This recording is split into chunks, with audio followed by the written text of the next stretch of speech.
Welcome to another edition of the Zidane Matthew Show. Hit that subscribe button. Yeah, man. Share the content. Like the video. Comment in the comment section. Tell me what your thoughts are. It's alright. This is likely, people. This is likely to be the final video in terms of schoolboy football discussion for the season.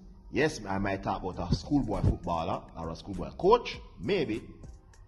But in terms of the competition itself overall, I think this is likely to be my last video. So it's an award video. So we're going to award the best players in terms of position. So I'm going to give you my team of the season. I'm going to give you my player of the season. And I'm going to give you my coach of the season and the second of the season as well, because I'm going to give you the head coach for the team of the season and the assistant. The head coach would be my coach of the season, and the assistant would actually be the runner-up for me. Yeah? Now, so I want to explain how, on what basis I've come to the conclusion that the players have made the team of the season, to avoid stupid arguments in the comment section. So I want people to comment or disagree based on what I've outlined as to how I will rate the players. So yes, consistency is a part of it. So what you have done from September till now, for players who are still playing now, or still were playing up to a few days or weeks ago. The knockout stages give you bigger rating points. So if you were brilliant in the first round and somebody was behind you in terms of performance, you got knocked out in the first round, that player continues to do well, then obviously he's going to now move ahead of you, even though up until the end of the first round you were more outstanding than him, because the performances in the second round value more than the performance in the first round when teams that get 8 and 9 and 10 of them scored and them goes there. So you have to understand that the tougher games against the elite teams, those performances count for more. But you don't play the games in the first round and they expect to make the team. So it's all about the combination, but the second round give you more rating points. Alright, so we start in defense. So we start in goal, people. And Malik Williams of Kingston College will be the man in goal for me. So I think he was the most outstanding player from September till now. And remember the criteria I gave just now. So Malik Williams in goal for me. Left back, and that's Kingston College. So left back, Roger Zimenez. Excellent. Fast, quick, good with his dribbling. Track the runners very well. Good tackler.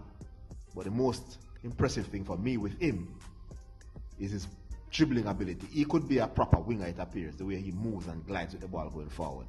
I thought he was fantastic right through this. Whenever you see Kingston College play, he stands out. So he's the left back for me. First centre back, one of the centre backs is Conroy Nicely. And that's, oh, by the way, Zimenez is Casey as well. That's two Kingston College. Conroy Nicely, centre back. He's Glenmuir. Good ball winner, passes out the ball well. Consistent, hardly ever makes some mistakes. I thought he was consistent in every single game. Because remember, Glenmuir plays a very attacking game, so the central defenders need to be good individually, because oftentimes they will be faced with one-on-one situations. So I thought he was pretty good.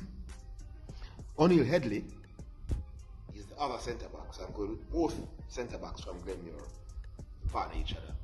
The team of the season at central defence. So O'Neill Headley will join his teammate Conroy Nicely at central defence. Captain of KC, Imani Reese, he will be right back on this team. Very disciplined, very solid defence, extremely well, composed on the ball. I think his football IQ is very high, and that's why he has made the team in the right back position for me. Now let's go into midfield. So Jason White, the captain of Glenmuir, will be asked to do the defensive work in midfield. He will ask the team with the transition from defense to attack, to fetch and distribute. So Jason White will be that guy for me in the middle of the park there. So I'm going with 3 midfielders. And it's a best 11 team, so we don't have to worry about have too many people at track and a tackle and the dirty work. With J.C. White, it's fantastic, he'll do the work. I'm going to go with his teammate in midfield as well, Dustin Cohen. So he will be one of the other midfielders of the midfield three, and he does work hard off the ball, so you don't have to worry about that. Very good on the ball. I like how he runs the channel despite he being a midfielder. He picks up very intelligent spaces in those half spaces, and he does it very, very, very well. That's Dustin Cohen. And the other midfielder, the final midfielder of the three now, is Kadeen Young of St. Catherine High School. So Kadeen Young will be the person that runs off. Lively player, very tricky. Sometimes I believe that he goes onto the ball too much, but his team didn't do him justice in the final stages of the competition. They look lackluster, lethargic, and he wants to do more, but he's sublime.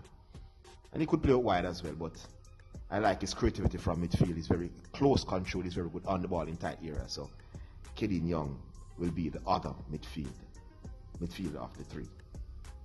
Up front now, front three. So Omarion O'Brien got in. He was always in my thoughts, but I probably was going to leave him out.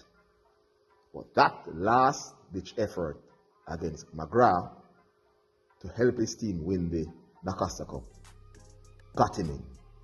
He got him in on two fronts, people.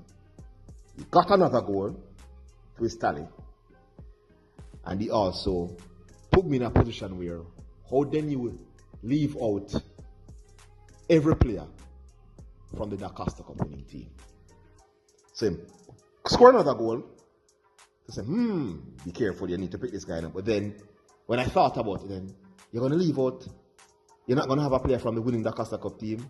So I'm still in place, scoring that goal, helping the team win. So on both fronts, he got into the team, Omarion O'Brien. The other wide player now will be Dylan John of Jamaica College. So Dylan John, doesn't have to say much about him, fantastic player. You saw the McGrath game, 10 men and what he did. And when he came back from his sojourn, from his trial overseas, you can see the difference in his leadership and his quality on the field for Jamaica College. They didn't win anything, disappointingly, but he definitely will be the man as one of the wide players. So that's Jamaica College. And up front now, striker, there were many good ones. The Excelsior striker, Scott, wasn't prolific enough against St. Catherine in that final game that knocked Excelsior out. Again, he was disappointing in the Walker Cup final. So Orion Watson has squeezed in ahead of him. I think it was down to those two. And I think that hat-trick that brought back Glenmore for the first competitive game that they would have lost from. Because, and when I say competitive, I mean a game that they needed to win. Yeah? So the other games that they lost, they were in position where they were advanced to the next round. So you could say they took up the foot off the gas and they played some players that usually wouldn't start. But that hat-trick was crucial for Orion Watson to get into the team. So Orion Watson will lead the line for the team of the season. And remember, it's an all-school team of the season. It's based on performance right across the board. So let's go over it. Malik Williams in goal, Kingston College. Roger Zimenez, left back, Kingston College. Centre back, Conroy Nicely, Glenmuir. Centre back, O'Neill Headley, Glenmuir. Kimani Reese, KC. J.C. White, Glenmuir. Dustin Cohen, Glenmuir. Kadeen Young, St. Catherine High School. Omarion O'Brien, Garvey. Orion Watson, Glenmuir. And Dylan John, Jamaica College. The player of the season is O'Neill Headley. The player of the season, O'Neill Headley. I'm not afraid, I'm not scared to make the right decision. I know people like to, and generally we understand that the position that fans come to see is attacking players, and their job may be a little bit more difficult than defenders. Then look at his creativity from defense, from set pieces, how brilliant he was. It's a threat for Glenmuir.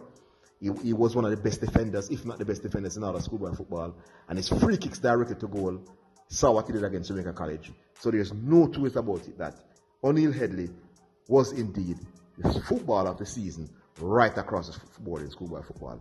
Coach of the season is going to be Andrew Peart, and the assistant coach is going to be the Kingston College man, my good friend, Vassar Reynolds. These, though, are merely my views, and then, as always, what say you?